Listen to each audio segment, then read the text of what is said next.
Flow is an experience where you get so involved, where you get so absorbed that you are enjoying so much that you lose track of time. That is what flow is. So, with that being said, let me just put out everything that I have learned from this book. So, see, he says having goals is the number one thing to finding flow. And not just big term, big long term goals, but micro goals. Goal for today, goal for this week. Very important. Goal for this activity. Like today, before starting, I set a goal. Today, I will finish it before 2, no matter what. So, even if you put your micro goals in these small, small daily activities that you do, your life will become much more fun, much more enjoyable. 2 is having clarity of what you want to accomplish. What is it that I want to accomplish? If you have that crystal clear in your mind, then you will enjoy the process more, which is why vision board, affirmations, goal card, all of this is only and only to give you this so that you can be in that state of flow and you can get results. And then he talks about 8 components of flow. This is beautiful. Okay. Beautiful. Just keep making a note if you want. Number 1 is clarity of what you want to achieve overall and at every step. Not just the end goal, but the milestones, but the daily actions. When you have clarity on that, that's one of the important components of finding flow. Second is constant feedback or progress monitoring. What did we just do? Review your goals, type your percentage. All of this is a component of flow. And I was mind blown by seeing how much I align with this book, even though I had never read it. So when you see everything that we do here, you will see that, yeah, no problem, Dheeraj. Thank you. And if you're attending live, we'll catch up the recording. No problem. Thank you. Have a good day. And you will see how everything that we are doing here is some or the other way connected to this book. Challenges of the activity of the goal should match the skill of the person. What there is to do is in balance with what you can do. So if you are setting a goal that's so high and that you don't even know how to get there, if you don't have the skill, if you don't have the mindset, you're not going to get there. And then it is going to feel like a burden. But when you've set a goal that you know you can achieve, that you know I'm skilled enough, that I'm powerful enough to achieve this, then you will work towards it with flow. Number 4 is a feeling of focus or concentration, getting rid of all distractions and focusing on one thing. We made goal card for one goal so that you could focus on that one goal. And if you are trying to focus on too many things, you're not focusing anywhere. It's not called focus then. What does focus mean? Focus means in one direction. So when you feel that feeling that yes, this is where I am, this is where I'm looking, this is where I'm going, without getting distracted by everything that's outside, that will give you the feeling of flow. And everyday frustrations are removed from attention. That you are not worried about the mundane worries, the bills, the conflicts, the expenses, the health issues. You stop worrying about all of that. You drop all of that. And this is an effective escape from the boring reality. And it's an escape forward. There's a concept called escape forward and escape backward. Escape backward is alcohol, drugs, cigarettes. Escape forward is creating a new reality, getting so consumed in your goal that you don't care about anything else. Number 6 is if we have structured roadmap, then we just follow the plan roadmap. Absolutely. And make it as a game for yourself. 1 level, 2nd level, 3rd level. You will enjoy it more and more and more. Number 6 is a feeling of control. And not complete control, that's never possible, that cannot happen. But at least knowing that you can control the situation and yourselves and being able to go to the next step. Even if you have that knowing, then it really, really helps getting into flow. And being in flow is what will get you to mastery. That's why flow is needed. You will enjoy the process because enjoyment is not in the result. Enjoyment is in the process, in what you become and who you become. Number 7 is losing the sense of self-consciousness, getting rid of the ego. Not worrying about what others think of you, being consumed, involved in the activity, being completely consumed. Like for me, I have planned to start calling the webinar registrations from this week. I put my ego aside. I was thinking I'm not that kind of a person who will call someone to come to a webinar. I put my ego aside because my goal is important for me. So lose the ego, let go of the ego. And the sense of time is lost when in flow. Hours can seem like minutes. How many of you have had this kind of an experience where you think you've been working for a few minutes or maybe 1 hour, and when you see the clock, it's actually 2 hours, 3 hours, 4 hours? How many of you have had such an experience? Type me in the chat box. These were the 8 components of flow. If you are loving this, type love in the chat box. And there are some more few learnings from it. I wanted a screenshot of this points actually.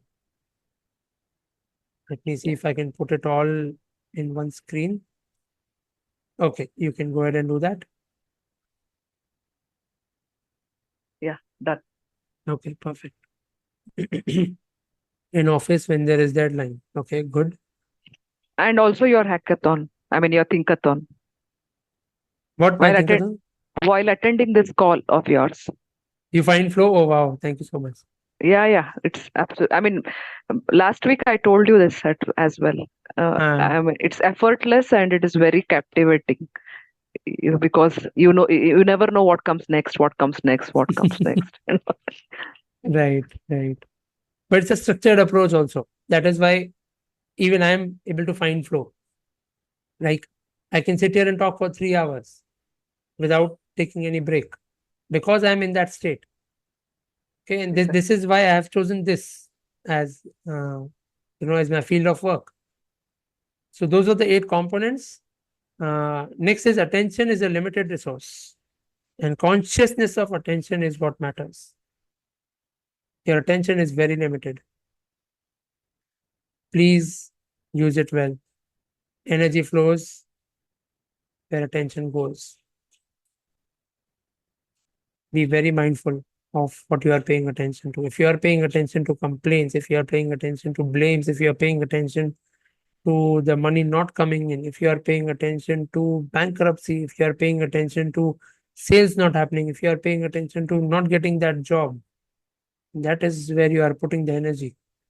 And that is what you will continue to keep in your life. So, time and attention, these are the only 2 limited resources. Everything else is unlimited. And one point that I would like to make here is when you think about your time versus money, how many of you understand that money is an unlimited resource?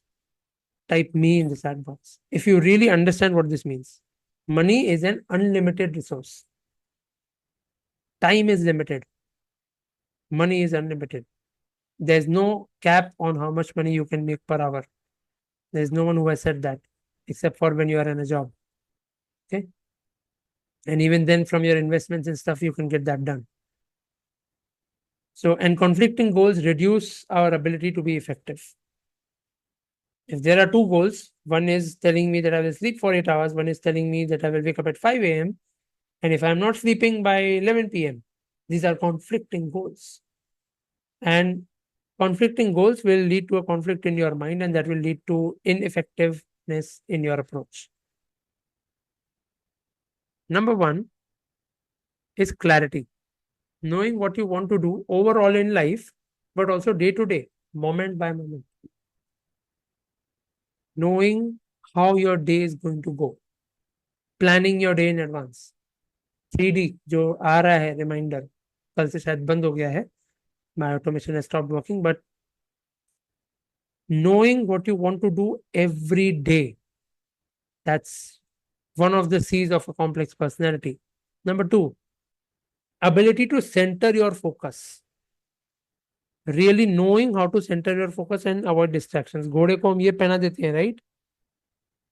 When are we going to do that for ourselves? When is that going to be that important for us? Number 3 is choice. Knowing that life is driven by choices and you don't Do what you have to do, but you can do what you want to. If you are telling yourselves, I have to do this, then you're not really living a life by choice. When you say, I want to do this, then you are. Number four is commitment. They care for whatever they do and they are fully committed to it.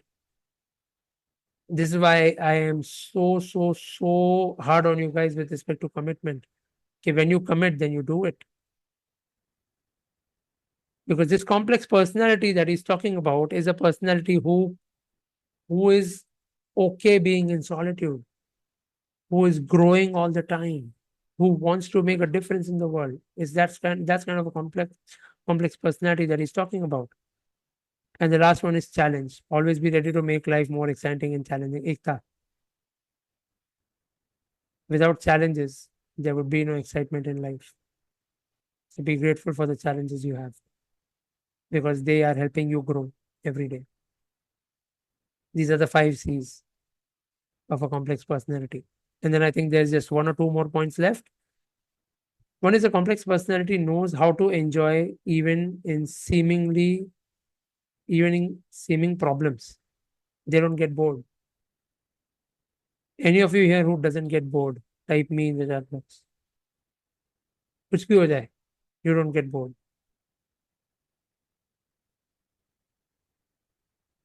Or type not me. Me, very good.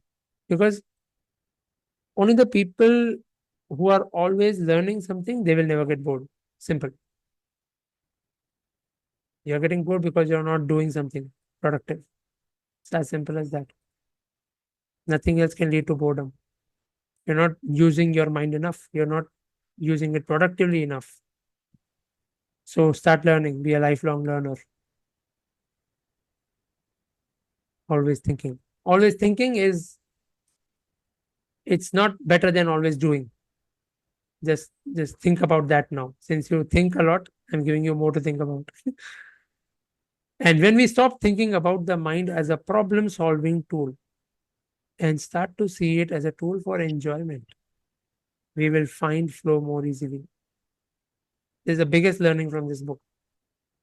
Read it as many times as you need and really understand what it means. Are you only treating your mind like a problem solving tool?